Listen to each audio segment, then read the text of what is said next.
Physical refining செய்யப்பட்ட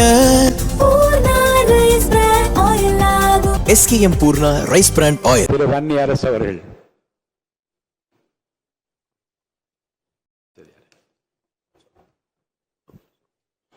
மரியாதைக்குரிய சபாநாயகர் அவர்களுக்கும் மாண்புமிகு முதல்வர் அவர்களுக்கும் எதிர்க்கட்சி தலைவர் அவர்களுக்கும் இங்கே பதவியேற்றிருக்கின்ற பொறுப்பேற்றிருக்கின்ற மரியாதைக்குரிய மாண்புமிகு அமைச்சர் பெருமக்களுக்கும் சட்டமன்ற உறுப்பினர்களுக்கும் விடுதலை சிறுத்தைகளின் சார்பில் முதலில் என்னுடைய வணக்கங்களை தெரிவித்துக் கொள்கின்றேன். இன்றைக்கு இந்த 17வது சட்டப்பேரவையில் புதிதாக சபாநாயகராக தேர்ந்தெடுக்கப்பட்டுள்ள மரியாதைக்குரிய ஐயா JCD பிரபாகர் அவர்களுக்கும் துணைத் தலைவர் மரியாதைக்குரிய ரவிசங்கர் அவர்களுக்கும் விடுதலை சிறுத்தைகளின் சார்பிலும் எமது தலைவர் எழுச்சி தமிழர் தொல்காப்பியன் திருமாவளவன் அவர்கள் சார்பிலும் எங்களுடைய வாழ்த்துக்களை தெரிவித்துக் கொள்ள கடமைப்பட்டிருக்கின்றோம்.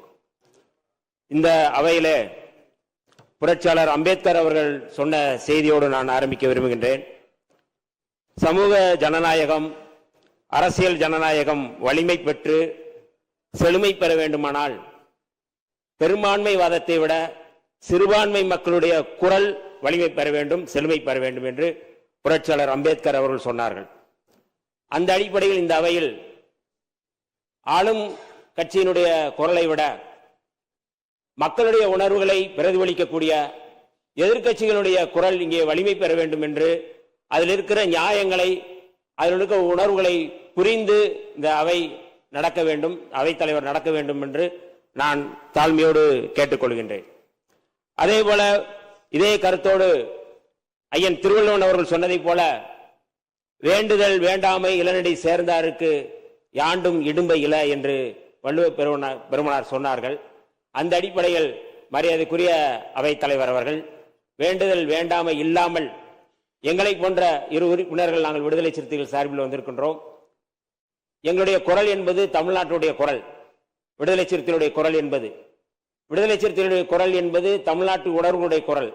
விடுதலை சிறுத்தைகளுடைய குரல் என்பது தேசிய இனத்தினுடைய குரல்.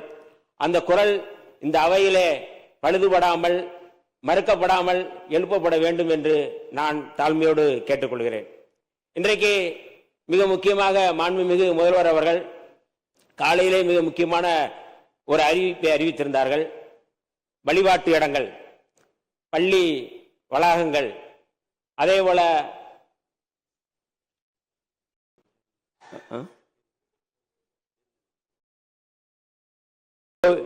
கோவில் தானே அது, மக்கள் கூடுமிடம், இந்த இடங்களில் மொத்தம் 717 மதுக்கடைகள் மூடப்பட வேண்டும் என்று அவர் அறிவித்திருப்பதை விடுதலை சிறுத்தைகளின் சார்பில் நாங்கள் வரவேற்கின்றோம்.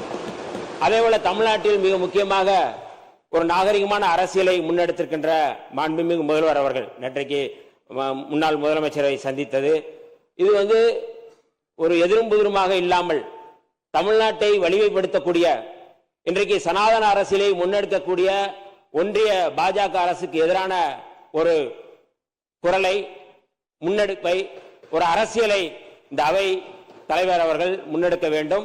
இங்க இருக்கின்ற அத்தனை உறுப்பினர்களும் நாங்கள் அத்தனை பேரும் ஒருங்கிணைந்து இங்கே ஒத்துழைப்பு கொடுப்போம் என்று சொல்லி இந்த அவை சிறப்பாக நடக்க வேண்டும்.